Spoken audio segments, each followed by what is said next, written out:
The diplomatic summit's final day erupted into chaos when dissenting Cadraxi warriors burst into the negotiation chamber.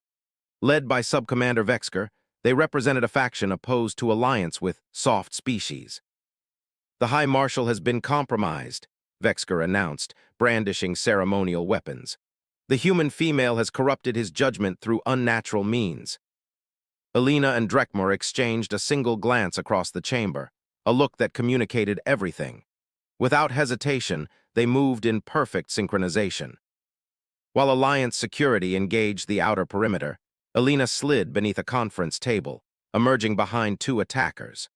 Drekmer, meanwhile, directly confronted Vexker, his fighting style noticeably changed, incorporating fluid movements that reflected Alina's influence.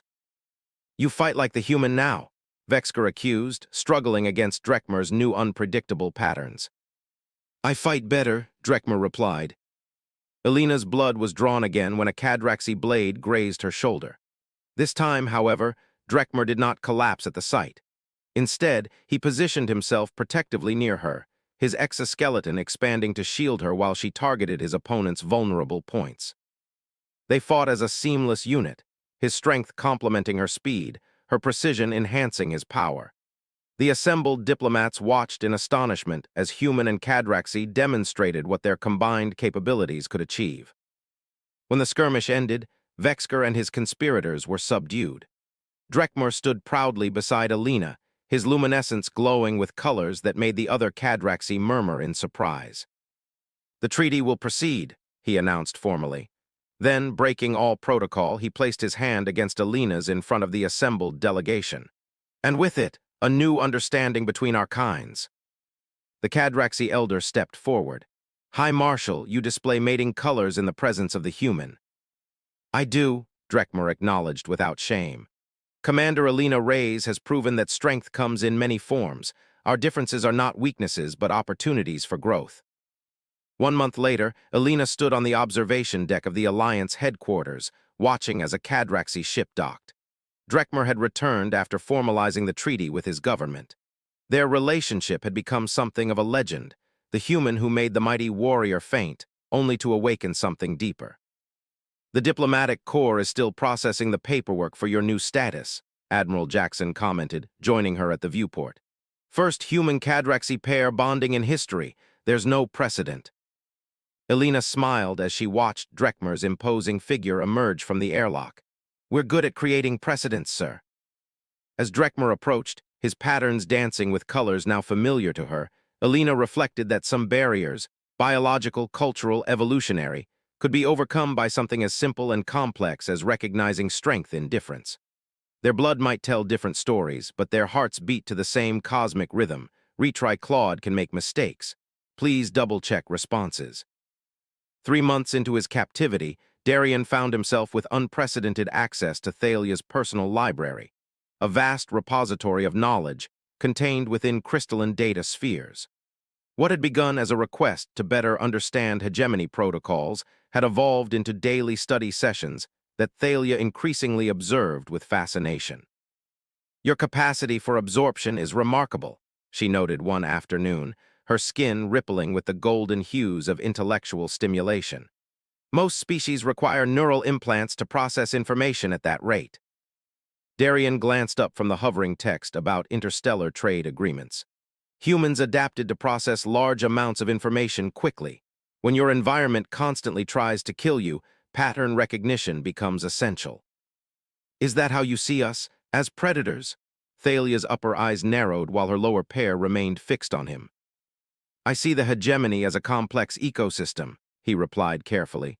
"Predators, prey, symbionts, all playing roles." She moved closer, her gossamer robes whispering against the polished floor. "And what role do you play, Darien?" "Whatever role you wish me to, Lady Thalia." But his eyes held hers longer than protocol permitted.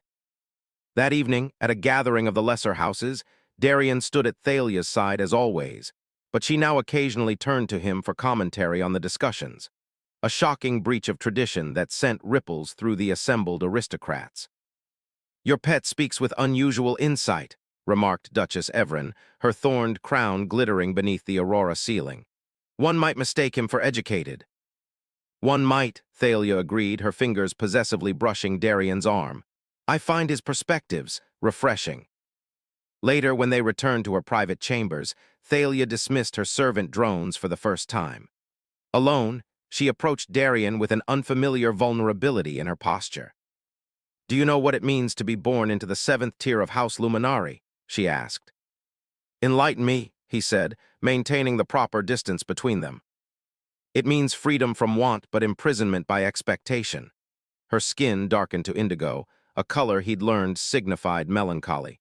Every alliance, every decision, every word calculated for advantage. Even pleasure is political here. Darian took a risk. Is that why you purchased me, for uncompromised companionship? Her 4 eyes blinked in asynchronous surprise. Then, with deliberate movement, she closed the space between them, her alien warmth radiating through his ceremonial garments. Perhaps I underestimated your perception as well, she whispered, her fingertips tracing the curve of his collarbone. Tell me, Darian of Earth, what do humans consider companionship? His hands found her waist, feeling the strange, subtle ridges beneath her skin. Let me show you. That night marked a transformation. What began as curiosity evolved into something neither species had vocabulary to describe, a mingling of power, desire, and growing mutual fascination. Meanwhile, during his permitted recreation periods, Darian quietly forged connections with other captive beings, maintenance workers, kitchen laborers, even the occasional privileged servant of another house. Small conversations, shared observations, careful questions about security protocols and planetary defenses. Seeds planted in fertile ground. In Thalia's bed, boundaries continued to dissolve. In her library, his knowledge expanded. And in the shadows of her estate, his influence spread like finest roots beneath manicured gardens. You requested my presence at the Solstice Gala, Darian said, standing before Thalia as her personal attendants adjusted the final elements of her ceremonial attire, living organisms that coiled through her hair like liquid silver. Not as my attendant, she replied, dismissing the servants with a flick of her wrist. When they had gone, she approached him with a hovering case. As my companion.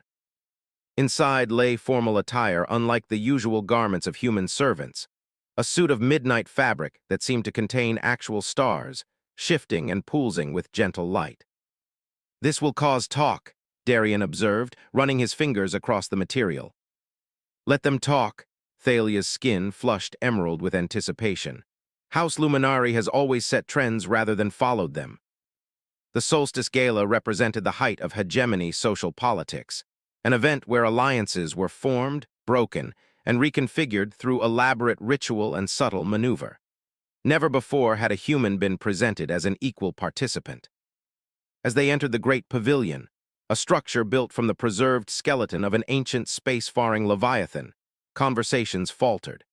Aristocrats turned, their multiple eyes widening as Thalia guided Darian not to the designated area for companions, but directly into the social circle of the high houses. Lady Vex, Lord Carax's voice carried the edge of a blade beneath its courtesy. Peta strayed from his proper place. His proper place is where I designate, Thalia replied smoothly. Darian, Lord Carax expressed interest in Earth literature during our last gathering. Perhaps you might satisfy his curiosity. What followed was a masterpiece of subtle manipulation.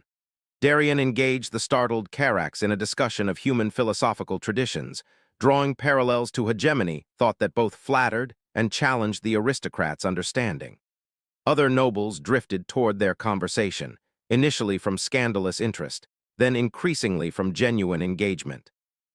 By evening's end, Darian had spoken with representatives from 12 great houses, each conversation carefully tailored to plant-specific ideas.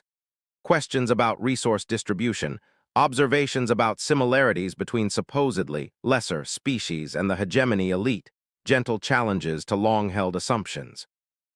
During the synchronized orbital display, when 7 moons aligned to create a spectacle of refracted light, Thalia drew Darian onto a private balcony. Her skin pulsed with colors he'd never seen her display before. You've changed the gravity in this room tonight, she murmured. They're listening to you, even Carax.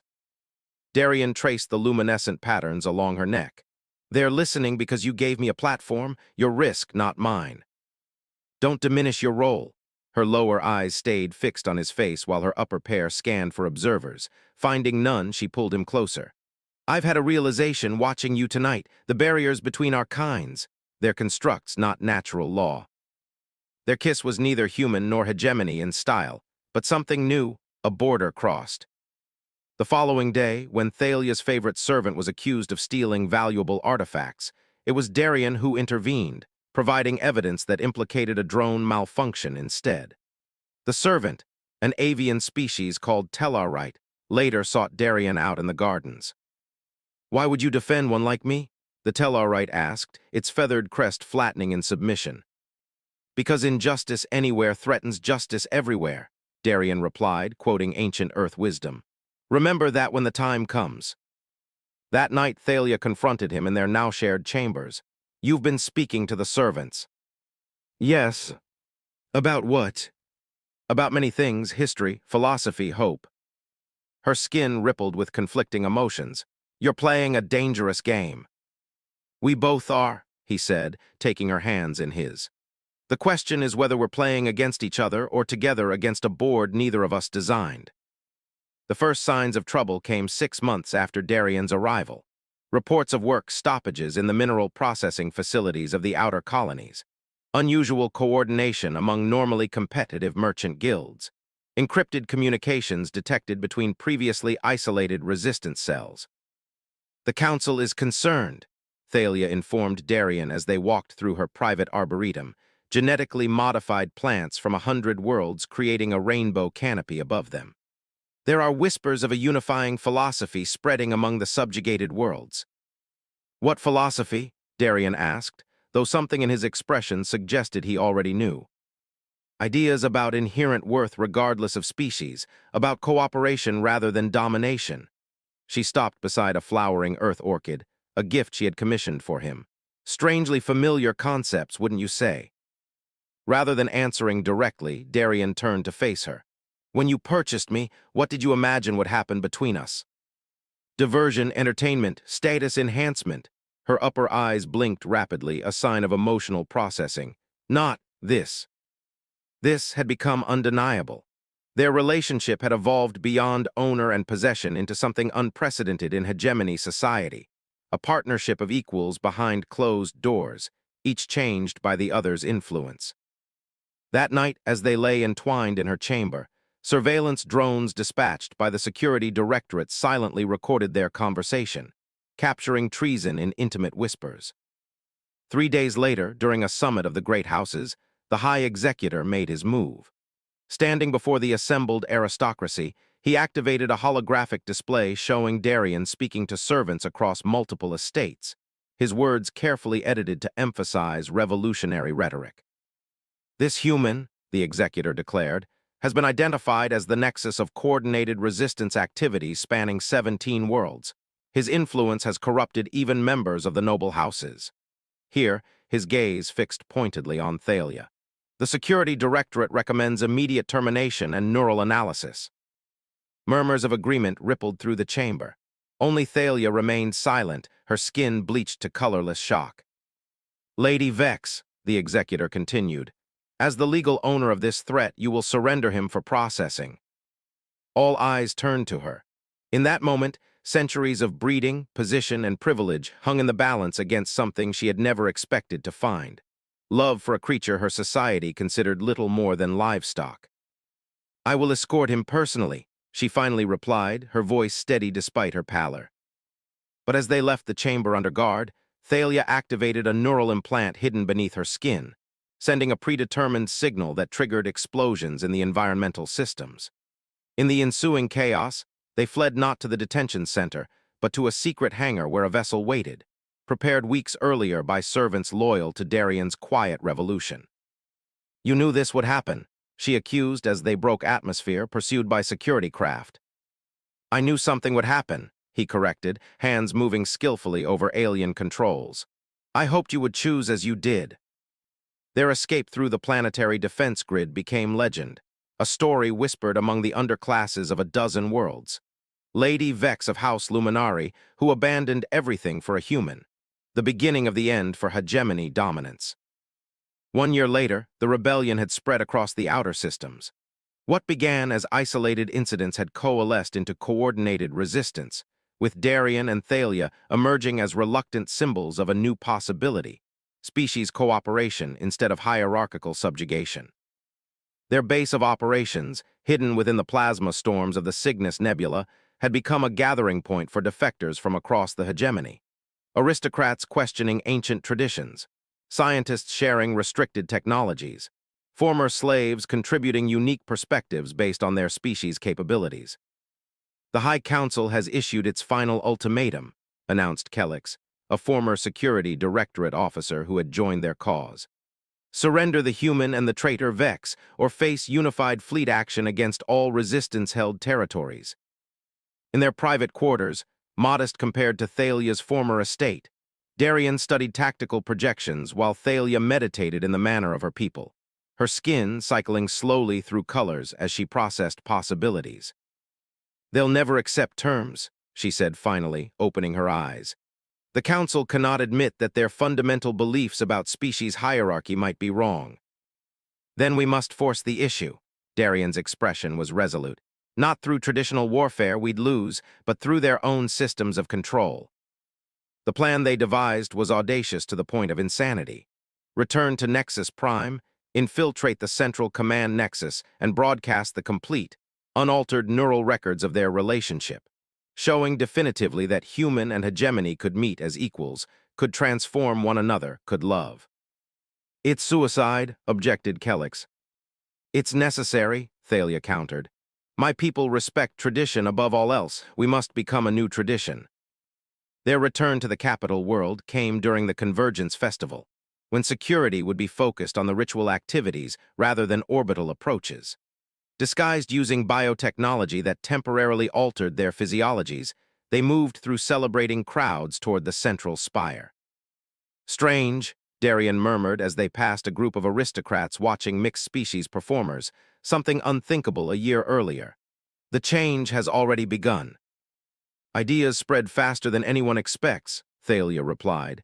"Even the Council can't quarantine thought." The Neural Broadcast Center lay at the heart of hegemony power, a crystalline structure from which all official communications emanated directly into the implants of citizen subjects. Reaching it required passing through 12 layers of security, each keyed to specific genetic sequences. What the hegemony hadn't anticipated was that Thalia, born to the 7th tier of a great house, carried override authorizations in her very DNA, and that Darien had studied the architecture of their systems for months before their escape. When they finally stood before the central console, alarms already blaring throughout the complex, Thalia looked at Darien with all 4 eyes wide. "Whatever happens next," she said, "know that you've already won. You've changed me and through me others." "Not one," he corrected, taking her hand as he inserted the neural recording crystal. "Just begun." The broadcast lasted 17 minutes, 17 minutes that shattered a millennium of hegemony doctrine. Every implanted citizen experienced the full emotional spectrum of their relationship. Initial contempt transforming to curiosity, to respect, to love.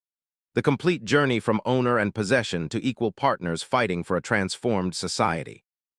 When Security Directorate forces finally breached the chamber, they found Darien and Thalia surrounded by a dozen council members who had rushed to the source of the broadcast, not to stop it, but to witness it firsthand. "Arrest them," ordered the High Executor. But Lord Carax, who had once bid against Thalia for possession of Darien, stepped forward.